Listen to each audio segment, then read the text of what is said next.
హస్తాన్ని మనకు తోడుగా ఉంచి మరొకసారి ఆయన నామాన్ని ఘనపరచడానికి, మరొకసారి ఆయన నామాన్ని మహిమపరచడానికి దేవదేవుడు మనకు అనుగ్రహించిన శ్రేష్టమైన సమయాలను బట్టి మనమందరము కూడా దేవునికి కృతజ్ఞతాస్తుతులు చెల్లిద్దాం.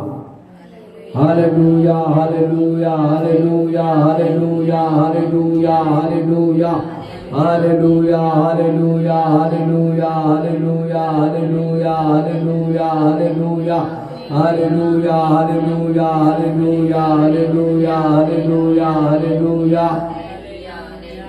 మహాపరిశుద్ధుడా, ప్రేమగల మా తండ్రి, దయగల మా యేసయ్యా, నీ పరిశుద్ధ నామానికి స్తుతులు స్తోత్రాలు. నీ పాదములకు వేలాది వందనాలు చెల్లిస్తూ ఉన్నాము తండ్రి. నీ మహా ఉచితమైన కృపను బట్టి గడిచిన కాలమంతటలో మీ సన్నిధి మాకు తోడుగా ఉంచారు. మరొకసారి ఈ పునరుత్థాన దినమందు ఈ ఫేస్బుక్ లైవ్ ద్వారా నీ పరిశుద్ధమైన లేఖలను ధ్యానించుటకును, మిమ్మల్ని స్తుతించుటకును మీరు అనుగ్రహించిన శ్రేష్టమైన సమయం కొరకే వందనాలు. మీ సన్నిధి మాతో ఉంచండి, మీ సహాయం మాకు దయచేయమని ప్రార్థన చేయించున్నాం. సాతాను కార్యాలు, దుష్టుని కార్యాలు మీ నామములో మీరు లైవ్ చేయండి. మీ సన్నిధి మాతో ఉంచండి. యేసు నామములో ప్రార్థన చేస్తున్నాము తండ్రి, ఆమేన్. హల్లెలూయా. కొద్ది నిమిషాలు దేవుని యొక్క వాక్యాన్ని ధ్యానం చేసుకుందాం. మన మధ్యలో ఉన్న దైవజనురాలు పాస్టమ్మ గారు దేవుని వాక్యం అందిస్తారు. అందరం కూడా దేవుని యొక్క వాక్యంపై మనకు దృష్టి నిలుపుదాం.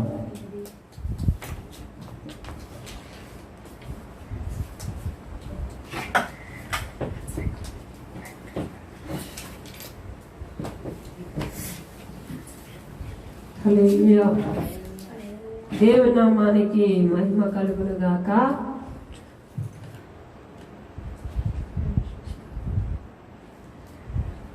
ప్రభువునందు ప్రియమైనటువంటి దేవుని బిడ్డలారా, మరి యొక్క ఫేస్బుక్ ద్వారా, యూట్యూబ్ ద్వారా దేవుని యొక్క వాక్యాన్ని మరి ఈ రీతిగా ప్రకటించడానికి, మరి ముఖ్యంగా దేవుని యొక్క సంఘాలలో ఆరాధనలు జరగకుండా ఇప్పటికీ గత 2 నెలలుగా మరి మనమందరము కూడా మరి సావుకులైనటువంటి వారందరూ కూడా ఎవరి సంఘాలు వారు ఉజ్జీవపరచడానికి మరి దేవుడు ఇచ్చినటువంటి గొప్ప అవకాశమును బట్టి మరి ఈ రీతిగా అయినను సరే దేవుని యొక్క వాక్యాన్ని వెదజల్లటానికి మరి సంఘం అనేది, సంఘ బిడలు, ఆత్మీయ బిడలు చల్లారిపోకుండా మరి వారిని బలపరచడానికి, వారిని ఉజ్జీవపరచడానికి దేవుడిచ్చినటువంటి అమూల్యమైనటువంటి ఈ గొప్ప అవకాశమును బట్టి దేవునికి ఎంతగానో మనం కృతజ్ఞతాస్తుతులు చెల్లించవలసిన వారమై ఉన్నాం.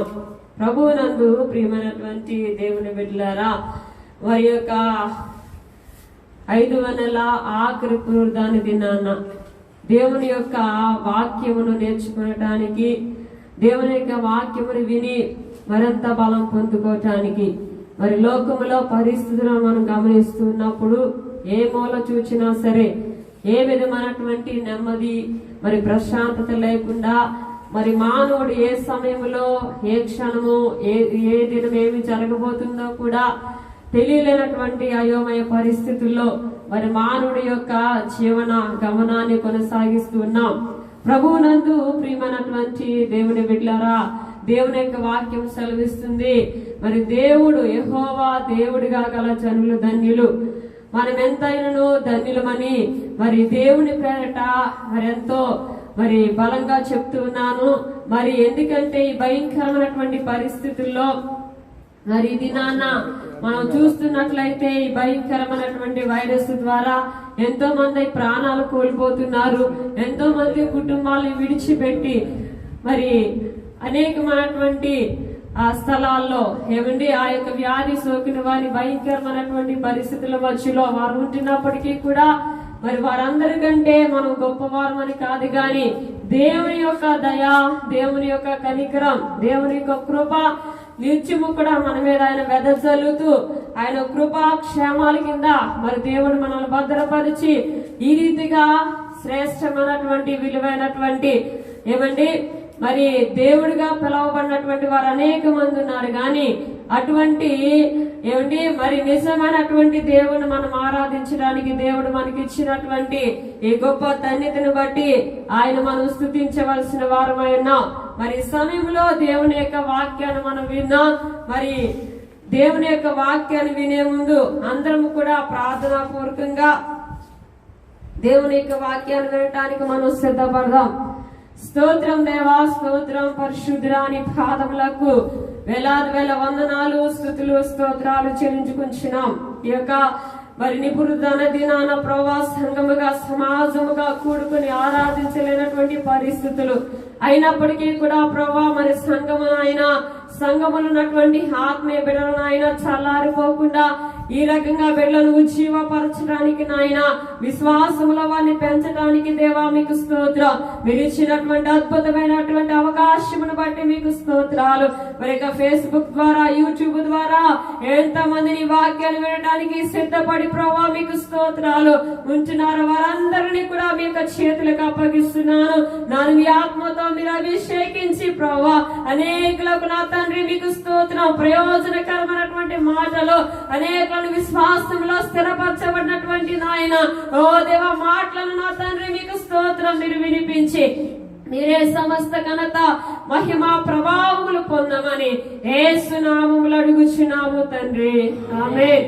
దేవుని యొక్క పరిశుద్ధ గ్రంథంలో నుండి ప్రభువు నందు ప్రియమైనటువంటి దేవుని బిడ్డలారా, ఇక్కడ మనం ఆలోచన చేసినట్లయితే మరి ప్రార్థన అనేది చాలా మరి క్రైస్తవుని జీవితంలో విశ్వాస జీవితంలో మరి దేవుడిచ్చినటువంటి గొప్ప వరం. ప్రార్థన పరిస్థితులను మారుస్తుంది. అంతేకాదు ప్రార్థన మనిషి జీవితాన్ని ఉపయోగకరంగా మలుస్తూ ఉంది. మరి ప్రార్థన ఎందుకు చేయాలి, అసలు ప్రార్థన అంటే ఏంటి? మరి మనం ఆలోచన చేసినట్లయితే ఏమండి షేతు ఎనోషుని కనినప్పుడు ప్రార్థన అంటే సృష్టి ఆరంభంలో మరి ఎనోషు కాలంలో ప్రార్థన ప్రారంభమైంది. ఈ ప్రార్థన ప్రారంభమైనటువంటి ప్రార్థన ఆగిపోకుండా ఇప్పటి వరకు కూడా కొనసాగుతుంది. ప్రార్థన అంటే మరి దేవుడిచ్చినటువంటి యేసు ప్రభువారు తన బిడ్డలకు దేవుడిచ్చినటువంటి గొప్ప ఆధిక్యత. మరి మనకు అనేక సమస్యలు, అనేకమైనటువంటి పోరాటాలు, అనేక రకమైనటువంటి ఆందోళనకరమైనటువంటి పరిస్థితులు ఏమండి ఒక్కొక్కసారి గాఢాంధకారం మనల్ని చుట్టుకొని ఉన్నప్పటికీ కూడా అటువంటి పరిస్థితుల్లో ఏమండి మరి దేవుని యొక్క వాక్యం సెలవిస్తుంది. దావీదు భక్తులు 121వ కీర్తనలో అంటున్నాడు, కొండల తట్టు నా కనులెత్తుచున్నాను, నాకు సహాయము ఎక్కడి నుండి వచ్చును, భూమి ఆకాశములను సృజించిన యెహోవా వల్లే నాకు సహాయము కలుగుచున్నది. మన దేవాది దేవుడు భూమిని ఆకాశమును సర్వ సృష్టిని కలగజేసినటువంటి దేవుడు కాబట్టి మనం ఎవరి తట్టు చేతులెత్తాలంటే దేవాది దేవుని వైపు మనం చేతులెత్తి ఆయన మనం సహాయము కోరుకున్నట్లయితే ఏమంటే మనుషుల సహాయం వ్యర్థము కానీ దేవుని సహాయం మన ఊపిరి ఆగిపోయినంత వరకు ఏమంటే దేవుడు మనకి సహాయకుడిగా ఉంటే ఏమంటే ఆ సహాయం ఎక్కడ వరకు అంటే ఎప్పటి వరకు అంటే మన భూలోకాన్ని విడిచిపెట్టినంత వరకు కూడా ఆ సహాయం మనకు దొరుకుతూనే ఉంటుంది. హల్లెలూయా. కాబట్టి ఈ సమయంలో మనం ఆలోచన చేసినట్లయితే ఏమండి మరి దేవుని యొక్క పరిశుద్ధ గ్రంథంలో ప్రార్థనలు భక్తులు అనేక మంది దేవుని సన్నిధిలో ప్రార్థన చేసి ఏమండి దేవుని ఆశ్రయముగా చేసుకుని అనేకమైనటువంటి విజయాలు సాధించినట్లుగా వారి జీవితాన్ని దేవుడు ఒక ఉన్నతమైనటువంటి స్థితిలో ఉంచినట్లుగా మనం చూడగలుగుతున్నాం. ఇక్కడ ఏమంటే మొదటి సమయాలు గ్రంథంలో ఒక స్త్రీని గురించి వ్రాయబడి ఉంది. హన్నా గురించి మనం ఆలోచన చేసినట్లయితే ఏమండి హన్నా జీవితంలో గొప్ప ధన్యత పొందుకుంది. హన్నా ప్రతి తల్లి ప్రతి తండ్రి కూడా మొట్టమొదటిగా ప్రార్థించే తల్లిదండ్రులుగా ఉంటే అప్పుడు వారికి అనుగ్రహించినటువంటి బిడ్డలకు కూడా వారి జీవితాల్లో తల్లిదండ్రులు ఎలా ప్రార్థన చేస్తున్నారు. ప్రార్థన అంటే మొట్టమొదటిగా మనం నేర్చుకోవాల్సినటువంటి విషయం ఏంటంటే ప్రార్థన చేసే వారి జీవితాల్లో వారి ప్రవర్తన ఏమిటి ప్రత్యేకముగా ఉంటుంది. వారి ప్రవర్తన ఏ రీతిగా ఉంటుందంటే ఏమిటి దేవునికి ఇష్టమైన ప్రవర్తనగా ఉంటుంది. చాలా మంది జీవితాల్లో మనం చూస్తున్నప్పుడు ప్రార్థన అయితే చేస్తాం కానీ ప్రార్థనకు తగిన పరివర్తన కనబడదు. హల్లెలూయా. ఏమండి, ప్రార్థనకు తగినటువంటి పరివర్తన, ఆ ప్రార్థనకు తగినటువంటి పరివర్తన మనం కలిగి జీవించకపోతే మనం ఎంత ప్రార్థన చేసినా సరే ఆ ప్రార్థన నిష్ప్రయోజనం అయిపోతుంది. హల్లెలూయా. ఏమండి, దేవుని సన్నిధిలో మనం ప్రార్థన చేయడానికి మనం సిద్ధపడినప్పుడు మన పరిశుద్ధత కలిగి ఉండాలి. ఏమండి, మన జీవితంలో పరిశుద్ధత లేకుండా ఎవరు కూడా ప్రభువుని చూడలేరు. ప్రభువుని యొక్క ప్రత్యక్షత మనం చూడాలంటే ప్రార్థన మనం ఎందుకు చేస్తాం? ప్రార్థన మనం ఎందుకు చేస్తామంటే దేవుని ప్రత్యక్షత మనం చూడాలి. మన అవసరతలు మనం పక్కన పెడదాం, మనకున్నటువంటి బాధలు మనం పక్కన పెడదాం, మనకున్నటువంటి శ్రమలు మనం పక్కన పెడదాం.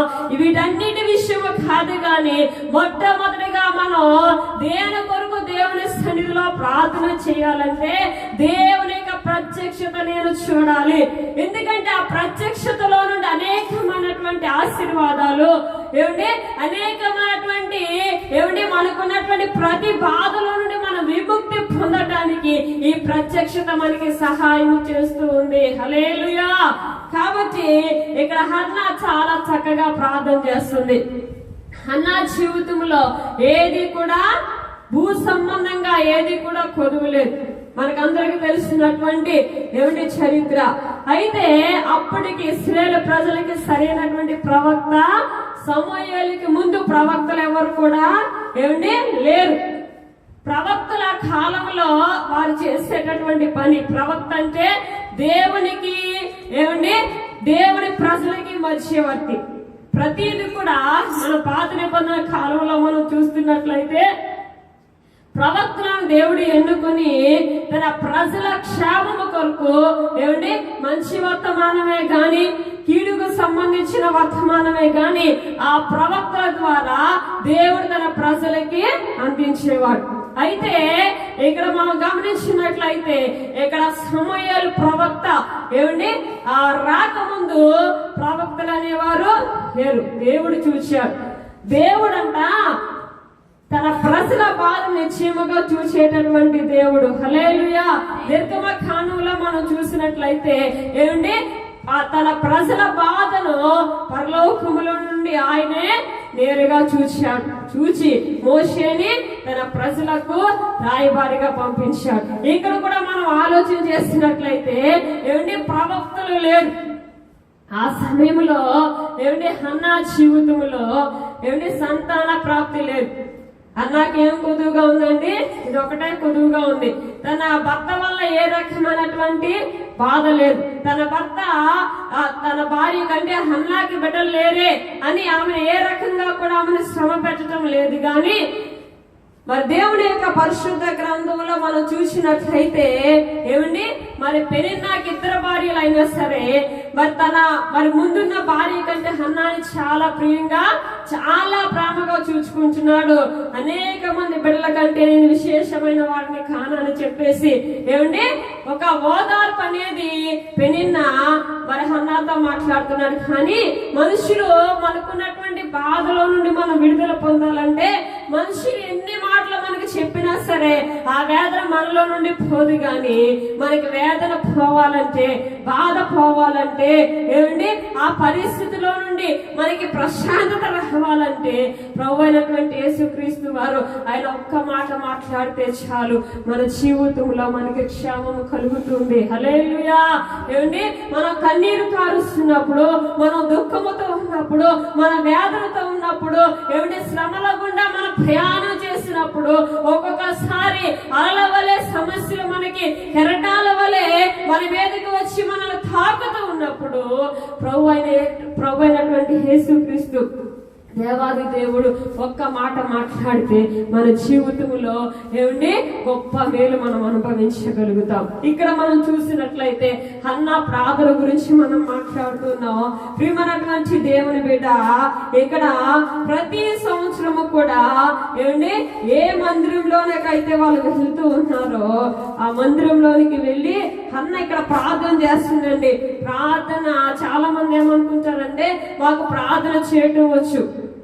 ఇప్పుడు చాలా మంది దేని విషయంలో మోసపోతున్నారంటే ఏమండి విశ్వాసాన్ని అపవాది ఎలా మోసం చేస్తుందంటే ప్రార్థన అంటే దానికి సరైనటువంటి నిర్వచనం తెలియటం లేదు. అసలు ప్రార్థన ఎందుకు చేయాలి, ప్రార్థన అంటే ఏంటి, మరి దేవుణ్ణి ఆరాధించేవారు ఆత్మతో సత్యముతో ఆరాధన చేయాలి. ఏమండి ప్రార్థన చేసే వారి జీవితాల్లో ఏమండి మొట్టమొదటిగా మరి దేవాది దేవుడు ఏమో కోరుకుంటాడంటే పరిశుద్ధత కోరుకుంటాడు. ప్రార్థన చేసేవారు పాపము చేయరు. హల్లెలూయా. ఇది మనం గమనించాలి. ప్రియమైనటువంటి దేవుని బిడ్డ, ప్రార్థన చేసేవారు పాపము చేయరు. వారు ఎప్పుడు కూడా ఎటువంటి సమయంలో కూడా ఎటువంటి కష్టం వచ్చినా, ఎటువంటి శ్రమ కలిగినా, ఎటువంటి బాధ కలిగినా, ఏమంటే ఉపద్రవమే మన మీదకి వచ్చినా సరే వాళ్ళు దేన్ని విడిచిపెట్టారంటే పరిశుద్ధతను విడిచిపెట్టరు. ఏమండి వారి నోటిలో నుండి బూతులైనను, సరస్వక్తులైనను, పోకిరి మాటలైనను, అలవలతో కూడిన ఆటపాటలైనను, ఒక మాట చెప్పాలంటే శరీరానుసారమైనటువంటి మనసు వారిలో ఉండదు. హల్లెలూయా. ప్రార్థన జీవితాన్ని పరిశుద్ధపరుస్తుందండి. నీవు నిజంగా దేవునితో సహవాసం చేస్తూ ఏమండి నీతి కలిగిన ప్రవర్తన, నిజంగా నీవు యథార్థమైనటువంటి ప్రవర్తన, ఏమండి మంచి దేవుడు నేర్పించేటటువంటి ప్రార్థన నీవు చేయగలిగినట్లయితే ముందు మనలో స్వార్థం ఉండదు. హల్లెలూయా. ఏముండదండి? స్వార్థం. ప్రేమంట ఏం కప్పుద్ది? పాపాన్ని. అంటే ప్రేమ పాపాన్ని కప్పుద్దంటే ఎంత పాపం చేసినా అది కప్పుతాదని కాదు.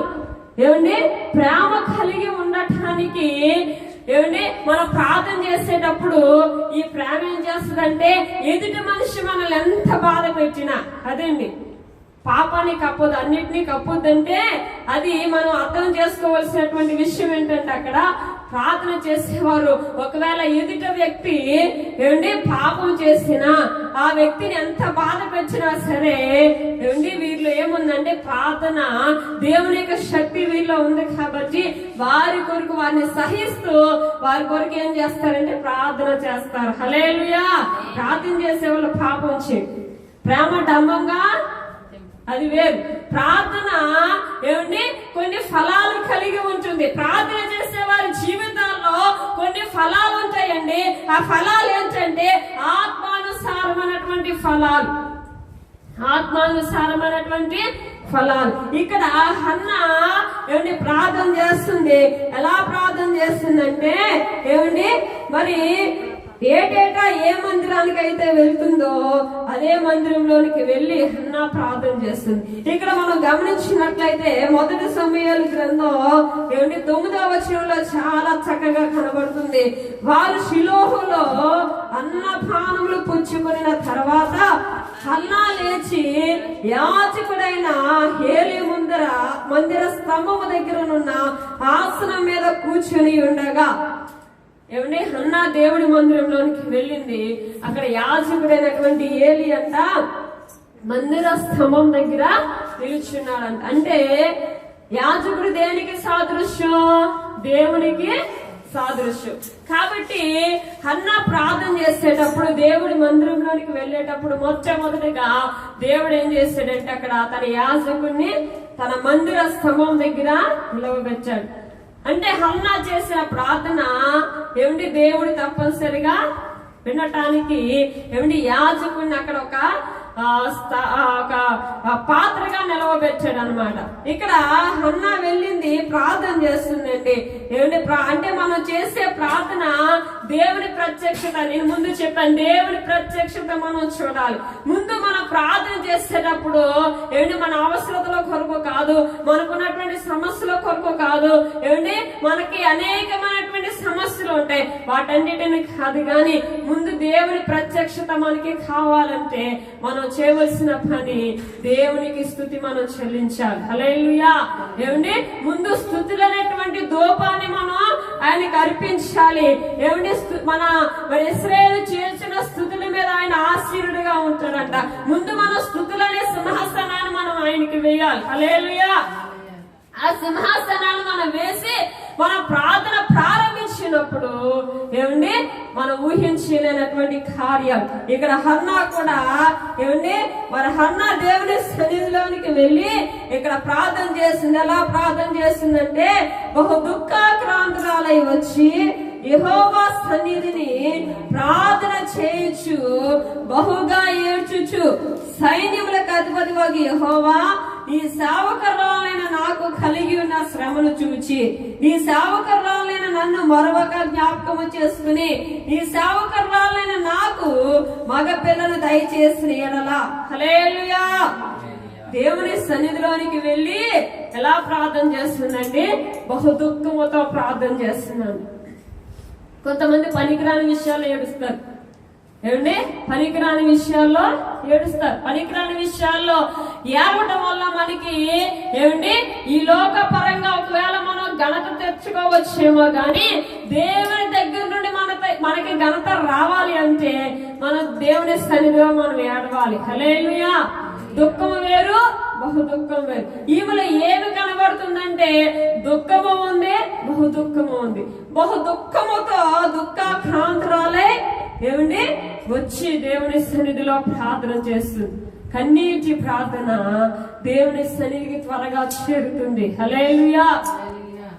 కన్నీటి ప్రార్థన విరిగి నరిగిన హృదయాన్ని అంట దేవుడు అలక్ష్యం చేయడంట. ప్రియమైనటువంటి దేవుని బిడ్డ, మనం ప్రార్థన చేసినప్పుడు కొంతమంది పెదవులే కనిపిస్తాయి. పెదవులే అవి తాకడ తగులుతుంది, అంతేగాని ఏమంటే శరీరం అల్లవదు. పెదవులు మాత్రమే కదుపుతారు. అంటే మనం చేసే ప్రార్థనలో మనకి కావాల్సింది బహు దుఃఖము కావాలంటున్నాడు దేవుడు. హల్లెలూయా. ఏం కావాలండి? బహు దుఃఖము కావాలి. బహు దుఃఖముతో మనం ప్రార్థన చేస్తే ఈ భయంకరమైనటువంటి పరిస్థితుల్లో మన విశ్వాసాన్ని మనం కాపాడుకోవాలంటే మనకి కావాల్సింది బహు దుఃఖం. మనం ఎప్పుడైతే బహు దుఃఖముతో ప్రార్థన చేస్తామో బహుగా ఏడుస్తుందంట. హల్లెలూయా. అంటే తన దుఃఖానికి తన కన్నీటికి అవధులు లేవు.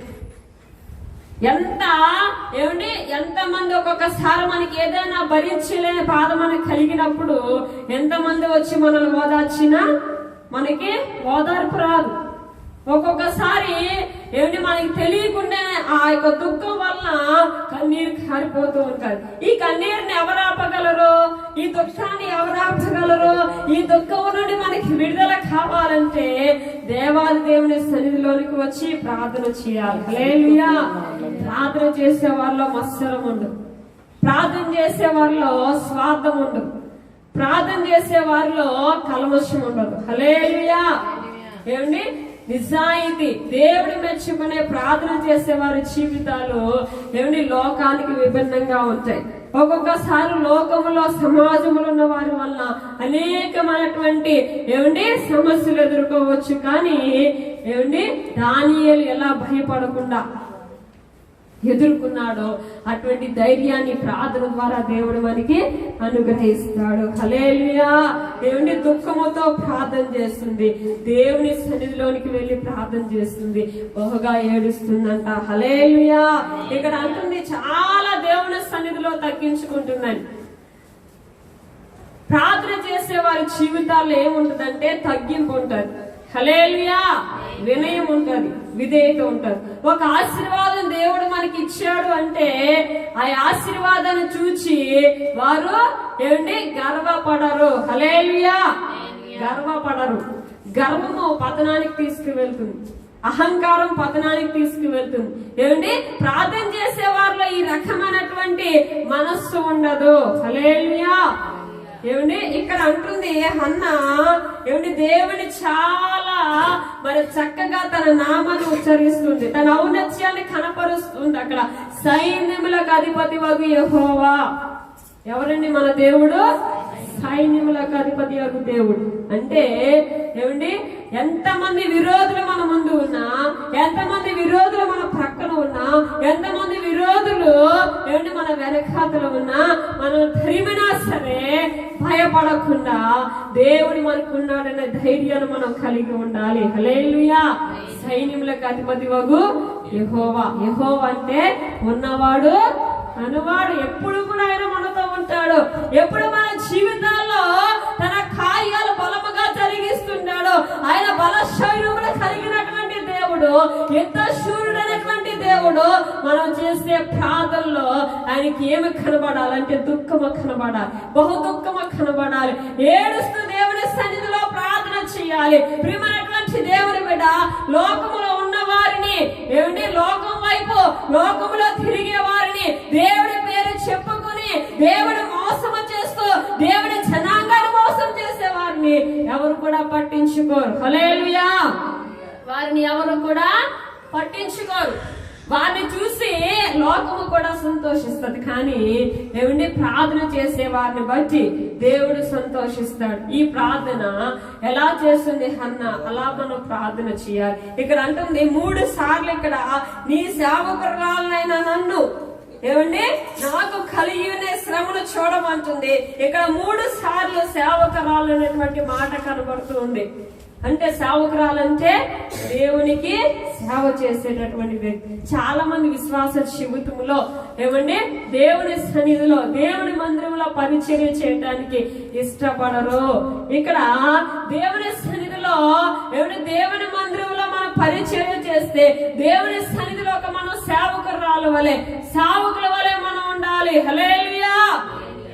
ఏమండి, మనకున్న స్థితిని బట్టి దేవుని సన్నిధిలో ఏమండి మరి వారు నన్ను గౌరవించాలి, లేకపోతే వారు నన్ను ఏమండి ఉన్నతమైన వారిగా చూడాలనేది మన మనస్సులో ఉండటానికి వీలు లేదు. హల్లెలూయా.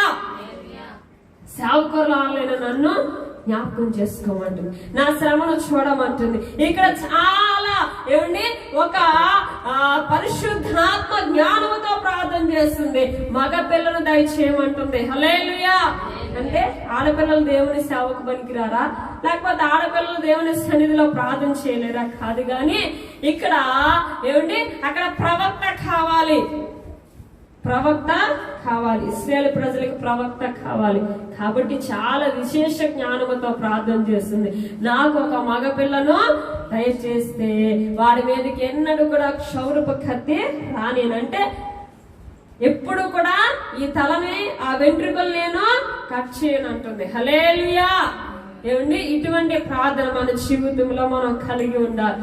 ఈ దినాల్లో ఏంటి ఇంత భయంకరమైనటువంటి శ్రమ మన ముందు ఉందంటే ఎవరైనా వచ్చి దేవుని సన్నిధిలో ఏడవగలుగుతున్నారా? ఎవరైనా వచ్చి దేవుడు మనకి ఇచ్చినటువంటి ఏమండి మందిరంలో ఏడవగలుగుతున్నారా? దుఃఖముతో ప్రార్థన చేయగలుగుతున్నారా? మనం ప్రార్థన చేస్తే ఇప్పటికే 2 నెలల్లో పైన దేవుడి మందిరాలు తెరవటానికి విరిలేని పరిస్థితి. అయ్యో, నా మందిరం తెరవబడాలి, నా మందిరంలో నేను దేవుణ్ణి ఆరాధన చేయాలి. గత దినాల్లో నేను స్వేచ్ఛగా సంఘముగా సమాజముగా కూడుకుని ఎలా దేవుణ్ణి ఆరాధించామో వాళ్ళ ఆ రీతిగా ఆరాధన చేయాలి. ప్రభువా, త్వరగా మాకున్నటువంటి శ్రమలో నుండి విడిపించు ప్రభువా అని దేవుడి మందిరంలోనికి వచ్చి ప్రార్థన చేసే వాళ్ళు ఎవరైనా ఉన్నారా అని దేవుడు అడుగుతున్నాడు. ప్రియమైనటువంటి దేవుని బిడ్డ, హన్నా ప్రార్థన చేస్తుంది. హన్నా తన జీవితంలో ఒక మొక్కుబడి చేసుకుంటుంది, ఒక నిబంధన చేసుకుంటూ ఉంది. ఏమండి, ఈ నిబంధన మొక్కుబడి తన హృదయంలో ఉన్నటువంటి ఆవేదన దేవుడు చూస్తూ ఉన్నాడు. హల్లెలూయా. ఏమండి, దేవుడు చూస్తూ ఏమండి ఇక్కడ అంటుంది, ఆమె యెహోవా సన్నిధిని ప్రార్థన చేయుచుండగా ఏలి అంట తన నోరు కనిపెడుతూ ఉన్నాడంట. ఏలి తన ప్రార్థన చేసిన హన్నా ప్రార్థన చేస్తున్నప్పుడు దేవుడి మందిరంలో నుండి కదలలేదు. హల్లెలూయా. ఏలి యాజకుడు కదలలేదు. ఇక్కడేనండి దేవుని ఆశీర్వాదం అంతా కూడా హన్నాకి దేవుడు దాచి ఉంచాడు. అటువంటి ఆశీర్వాదం మన జీవితంలో మనం పొందుకోవాలి. ఇప్పటికైనా సరే ఏమండి విశ్వాసుల జీవితంలో ఒక మొక్కుబడి అనేది కావాలంటున్నాడు. ఏమండి ఒక నిబంధన అనేది కావాలంటున్నాడు. ఈ యొక్క సమయంలో ఇప్పటికైనాను ఏమండి నీ మనస్సు మార్చుకుని దేవుని సన్నిధిలోనికి వచ్చి, నేను దేవుని సన్నిధిలో నేను దేవుని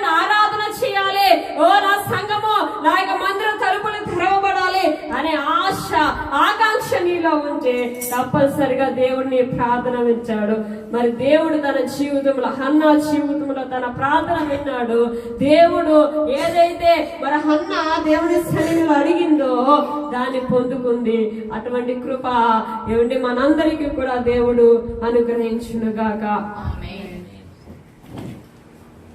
ఇంతవరకు అందించినటువంటి మాటలను బట్టి మనం అందరము కూడా మరి ఈ ఫేస్బుక్ లైవ్ ద్వారా ఎంతమంది దేవుని వాక్యాన్ని వింటున్నారో ఒక్కసారి మన జీవితాన్ని మనం పరిశీలన చేసుకుందాము. మన యొక్క జీవితాల్లో మరి ఇప్పటికి 2 నెలలు గడిచిపోయింది, 3వ నెలలోకి వచ్చేసాం. 2 నెలల నుంచి ఆరాధన లేదు, ప్రార్థన మరి సంఘముగా సమాజంకు కూడుకునే పరిస్థితులు లేవు. కానీ ఏది ఏమైనప్పుడు కూడా మన ఆత్మీయ జీవితంలో మాత్రం దేవుని వాక్యం మనలో ఉండాలి. దేవుని వాక్యం ద్వారా మనం నడిపించబడాలి. దేవుని వాక్యం ద్వారా మన జీవితాలు ముందు కొనసాగాలి. అన్న ఏ విధంగా ప్రార్థించిందో అటువంటి ప్రార్థనాత్మ మనలో ఉన్నదా లేదా అనేది ఒకసారి మనము పరిశీలన చేసుకుందాం. స్తోత్రము నాయన, మహాపరిశుద్ధుడా, ప్రేమగల మా తండ్రి, దయగల మా యేసు, నీ కొందనాలు.